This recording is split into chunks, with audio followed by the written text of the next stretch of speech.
दुनिया में कहीं भी रहता है उसके लिए भारत पुण्य भूमि है, मुकद्दस जमीन है। यही बात एक चौपाई मुझे याद आ गई रामायण की कि संव्यंभू मनुअरु शत्रुपा जिनते भे नर सृष्टि अनूपा दंपति धर्म आचरण नीका अजहु गावा श्रुति जिन्हें के लीका। उसको उजाड़ने का काम किया। इससे पूरे भारत देश में एक रोष है, दुख है, दर्द है। और ये दर्द किसी एक व्यक्ति के मन में नहीं, ये दर्द हर व्यक्ति के मन में है, चाहे वो हिंदू हो, चाहे वो मुसलमान हो, चाहे वो सिख हो, चाहे ईसाई हो। आतंकवाद को कोई भी बर्दाश्त नहीं करना चाहता, कोई भी सहन नहीं करना चाहता, क्योंकि ये किसी के हित में नहीं है। इसीलिए हमें बड़ा संजीदगी से प्रोटेस्ट करना चाहिए। ना हमें ऐसे कोई भाषण देने चाहिए, ना ऐसे कोई एक्ट करना चाहिए जिससे उन आतंकवादियों के मंतव्य को ही बल मिलता है। वो यही तो चाहते हैं कि यहाँ की सद्भावना बिगड़ जाए, आंतरिक रूप से भारत कमजोर हो जाए। पहलगाम में धर्म पूछकर गोली मारी गई, तो ये आवश्यक हो गया था कि उन आतंकवादियों को बता दिया जाए कि तुम धर्म पूछकर गोली मार सकते हो, लेकिन हम जयपुर के लोग, हिंदुस्तान के लोग धर्म को लेकर आपस में कोई मतभेद नहीं रखते। जब तकलीफ आती है, जब मुसीबत आती है, तो हम धर्म, जाति और समाज से ऊपर उठकर एक होते हैं, एक मंच पर बैठे होते हैं। और आज उसी को बताने के लिए, उसी एकता को प्रदर्शित करने के लिए, ये जनता को, ये समाज को, जयपुर को मैसेज देने के लिए सभी धर्म के लोग दुश्मनों से, आतंकवाद से लड़ने के लिए एक हैं और एक रहेंगे। मेरा नाम सैयद असगर अली है, मैं नायब काजी हूँ। मैं इस्लामिक एतबार से संबंध विवाह समाज में हमारे कराता हूँ। पहलगाम में जो शहीद हुए हमारे 26 भारतीयों को श्रद्धांजलि अर्पित करना चाहता हूँ। विशेषकर दिवंगत नीरज जो हमारे जयपुर के थे, ईश्वर उनकी आत्मा को शांति दे। ये जो हमला हुआ है, इसको किसी भी तरह से कोई इसके साथ खड़ा नहीं हो सकता। ये भारत की संप्रभुता पर हमला है, ये भारत के स्वाभिमान पर हमला है। ये गिन चुनकर कुछ लोगों को नहीं मारा गया, बल्कि हमें पीछे धकेलने की एक साजिश है। इसके अलावा जैसा कि मीडिया के माध्यम से पता चल रहा है कि उन्होंने जाति और धर्म पूछकर मारा है, तो इस एतबार से वो हमें जाति और धर्म में बांटना चाहते हैं। इसको हमें कभी कामयाब नहीं होने देना है।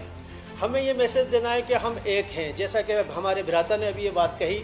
और दूसरी चीज़ मैं ये कहना चाहूँगा कि अगर तो वो इसको इस्लामिक दृष्टि से सही ठहराते हैं, तो इसका मतलब ये है कि उनको इस्लाम का भी ज्ञान नहीं है।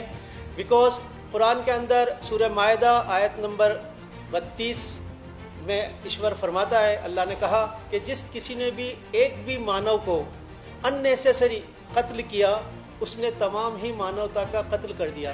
तो इनके हाथ तमाम मानवता की कत्ल के खून से भरे हुए हैं। इसीलिए सर्वशाम शांति भवतु कि जो भी हमारे इसमें शहीद हुए हैं उनको ईश्वर शांति दे। साथ ही एक संदेश हम यहाँ से ये देना चाहते हैं कि जिस किसी ने भी इसके अंदर हिस्सा लिया है, चाहे वो आउटर से हो चाहे इंटरनल से हो, वो ये जान ले कि ये कभी भी भारत की एकता को डिगा नहीं सकते हैं। और एक अपील ये करना चाहूँगा माननीय प्रधानमंत्री मोदी जी से और गृह मंत्री जी से कि इस बार इतना सख्त कदम उठाया जाए कि इनकी 7 पुश्तें सोचें भारत की सीमा पार करने से पहले। एक हमारे ताऊ जी की एक नज़म याद आ रही है, उसकी चंद पंक्तियाँ कहना चाहूँगा कि मैं भारत माँ का बेटा हूँ, मुझे भारत ने पाला है। मैं भारत माँ का बेटा हूँ, मुझे भारत ने पाला है। मेरे दिल में मोहब्बत है, मेरे हाथों में भाला है। कहाँ है कौन है ताकत जो मेरी आजमाएगा, कहाँ है कौन है ताकत जो मेरी आजमाएगा।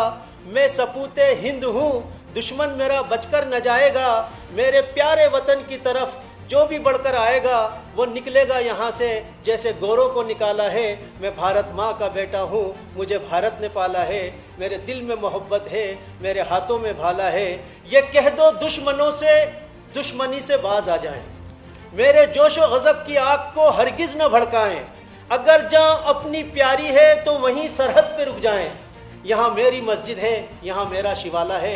मैं भारत माँ का बेटा हूँ, मुझे भारत ने पाला है। मेरे दिल में मोहब्बत है, मेरे हाथों में भाला है।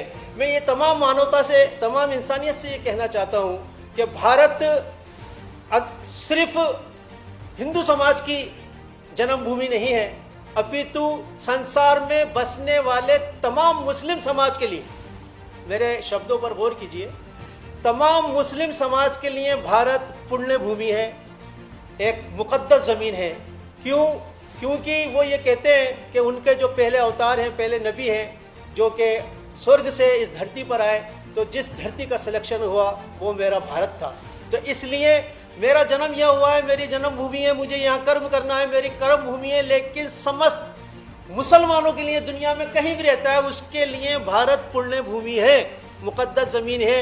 यही बात एक चौपाई मुझे याद आ गई रामायण की कि वो कहते हैं कि संयंभू मनु अरुषत रूपा जिन्हें ते भय नर सृष्टि अनूपा दंपति धर्म आचरण नीका अजहु गावा श्रुति जिन्हें के लीका। कि वो संयंभू मनु यानी खुद से पैदा हुआ मनु जिसकी कोई माता पिता नहीं है, और उनकी पत्नी शतरूपा, शत नमन 100 बार झुकने को कहते हैं, शतरूपा 100 रूप वाली, जिससे इस अनुपम सृष्टि की शुरुआत हुई। दंपति धर्म आचरण नीका, उस दंपति का धर्म और आचरण बहुत ही नीका था, बहुत ही पवित्र था।